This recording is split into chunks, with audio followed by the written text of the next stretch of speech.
ఈ రాష్ట్రంలో విద్యా వ్యవస్థ ఎలా ఉందో మనకు తెలుసు.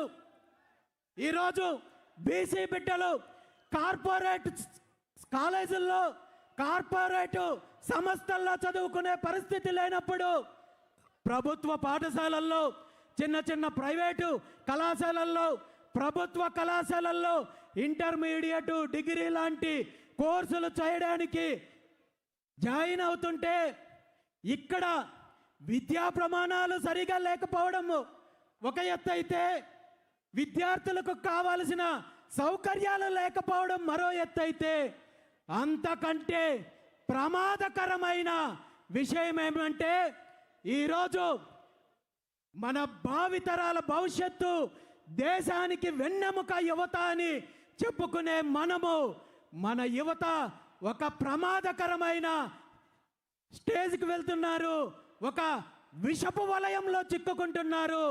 అదే మారక ద్రవ్యాలు, డ్రగ్స్ ప్రపంచం ఈరోజు రాష్ట్రంలో ఎలా ఉంది అంటే, ఒకప్పుడు కేవలము సిటీలకు, పబ్బులకు పరిమితమైన డ్రగ్స్, గంజాయి, మారక ద్రవ్యాలు ఈరోజు ఆంధ్రప్రదేశ్ రాష్ట్రంలో విచ్చలవిడిగా చాక్లెట్లు, బిస్కెట్లు అమ్మినట్టు ప్రతి ప్రాంతంలోనూ అమ్ముతున్నారు. ప్రతి ప్రాంతంలోనూ గంజాయి లభిస్తోంది, డ్రగ్స్ లభిస్తోంది. వీటి వల్ల ముఖ్యంగా నష్టపోతున్నది వీటి యొక్క విషపు కోరల్లో చిక్కుకొని ఆరోగ్యాన్ని, జీవితాన్ని, భవిష్యత్తుని నాశనం చేసుకుంటున్నది మన బహుజన బిడ్డలనే విషయాన్ని ఈ సందర్భంగా తెలియజేస్తున్నాను. అధికారంలో ఉన్న వాళ్ళు వీళ్ళ బిడ్డలను ఇలాంటి పరిస్థితులు ఉన్నాయి కాబట్టి విదేశాల్లో చదివించుకుంటున్నారు, పక్క రాష్ట్రాలకు తీసుకెళ్లి చదువుకుంటున్నారు. కానీ మనం మాత్రము మన బిడ్డలను అవకాశం ఉన్నంత వరకు స్థానికంగా చదివించాలి, చిన్న చిన్న కాలేజీల్లో చదివించుకోవాలని ఆర్థిక స్తోమత లేక, కుటుంబ పరిస్థితులు బాగలేక లక్షలాది మంది విద్యార్థులు ఈరోజు చిన్న చిన్న కాలేజీల్లో చదువుకుంటుంటే, ఈ కాలేజీల్లో, హాస్టల్స్లో, స్కూల్స్లో గంజాయి, మత్తు పదార్థాలు యథేచ్ఛగా ఈరోజు దేశంలో ఎక్కడా లేని విధంగా ఆంధ్రప్రదేశ్లో ఈ విష సంస్కృతి ఉంది అనేది స్పష్టంగా ఈరోజు ప్రభుత్వానికి తెలుసు, అధికారులకు తెలుసు. అయినప్పటికీ కూడా వీళ్ళ స్వార్థ రాజకీయాల కోసం, వీళ్ళు ఒక కుట్ర పన్ని, వీళ్ళ అవినీతి కోసం, వీళ్ళ యొక్క దోపిడీ కోసం, ధనార్జన కోసం మన పిల్లల భవిష్యత్తుని, వీళ్ళ ఆరోగ్యాన్ని పణంగా పెడుతున్నారనే విషయాన్ని ఈరోజు రాష్ట్రంలో ఉన్న విద్యార్థులందరికీ తెలియజేస్తున్నాను. ముఖ్యంగా విద్యార్థుల యొక్క తల్లిదండ్రులకు ఈ సందర్భంగా నేను ఒక్కటే విన్నవించుకుంటున్నాను. మీరు ఉద్యోగాల్లో ఉండొచ్చు, వ్యాపారాల్లో ఉండొచ్చు, కానీ మీ పిల్లల యొక్క పరిస్థితిని ఒక్కసారి గమనించండి అని చెప్పి ఈ సందర్భంగా రాష్ట్రంలో ఉన్న విద్యార్థుల యొక్క తల్లిదండ్రులందరినీ కోరుకుంటున్నాను. ఎందుకంటే ఈరోజు మారక ద్రవ్యాలు, డ్రగ్స్, అదేవిధంగా గంజాయి, మత్తుకి బానిసలయ్యి పూర్తిగా ఆరోగ్యాన్ని చెడగొట్టుకుంటున్నారు.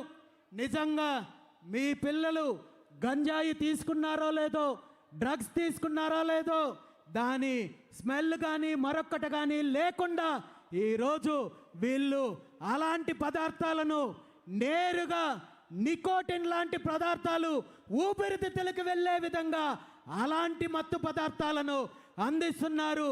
మీకు వాసన బట్టో, ప్రవర్తన బట్టో తెలిసే అవకాశం లేదు. కానీ ఈ విషపు వలయంలో మీ పిల్లలు చిక్కుకున్నట్టయితే ఖచ్చితంగా ఒక 10 సంవత్సరాలు దాటిన తర్వాత ఈ రాష్ట్రానికి సంబంధించిన యువత పూర్తిగా heart complaints, lungs complaints, liver complaints, ఈ విధంగా ఆరోగ్యాన్ని చెడగొట్టడంతో పాటు పూర్తిగా వాళ్ళ భవిష్యత్తు నాశనం అవుతుంది. కాబట్టి ఇప్పటికైనా ఇది ప్రభుత్వం ఏదో కట్టడి చేస్తుంది, చంద్రబాబు నాయుడు గారు ముఖ్యమంత్రి మరొకరు దీని మీద చర్యలు తీసుకుంటారనే నమ్మకం నాకైతే లేదు. కానీ విద్యార్థుల తల్లిదండ్రులు మాత్రము జాగ్రత్తగా ఉండాలి, మీ పిల్లల యొక్క ఆరోగ్యాన్ని కాపాడుకోవాలి, వారి భవిష్యత్తుని కాపాడుకోవాలని చెప్పి ఈ సందర్భంగా తల్లిదండ్రులకు తెలియజేస్తూ, మరీ ముఖ్యంగా మాతృమూర్తులకు ఒక్క విషయం తెలియజేస్తున్నాను.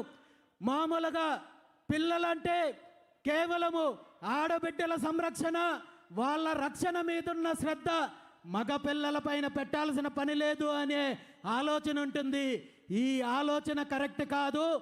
ఆడబిడ్డలకి ఎంత ప్రమాదం ఉందో మగ బిడ్డల యొక్క భవిష్యత్తుకి, వారి ఆరోగ్యానికి అంతకంటే ఎక్కువ ప్రమాదం ఉంది. కాబట్టి మాతృమూర్తులు మీ కొడుకులు ఏం చేస్తున్నారు, ఎక్కడ తిరుగుతున్నారు అనే విషయాన్ని గమనించాలి.